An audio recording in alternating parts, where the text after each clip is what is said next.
文化部对去年开始推出鼓励表演艺术台语主流化计划，希望鼓励愈来愈多表演艺术团队用台语来创作。今年总共有118个团体申请，尾仔有79个团体通过。评审也表示讲，今年有真侪囡仔剧团来申请，要为着囡仔做台语的演出，这就是一个补助计划想要鼓励的代志。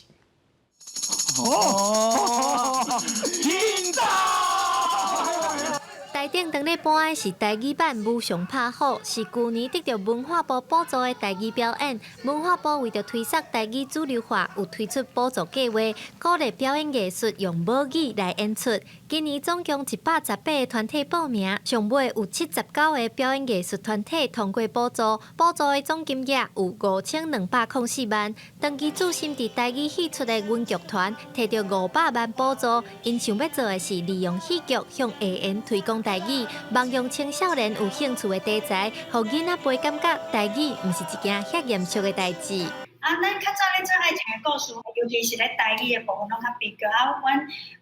想要甲这吼会使做较轻巧搁做较喜剧。透过这个故事，透过这个剧情，透过咱演员的扮演，伊嘛是会感觉讲哦，这无遮尔啊困难。担任评审的林慕贤老师表示，今年有真侪囡仔剧团来申请，其中有一寡原本用华语在演出，即马甲同一个戏出改做台语版，这就是补助计划想要鼓励的代志。我印象较深的有真侪即个囡仔剧团哦，比如讲像迄个抓风吹啦吼，伊本来是拢是用华语来演出，即马吼甲改做台语版，安尼对推展台语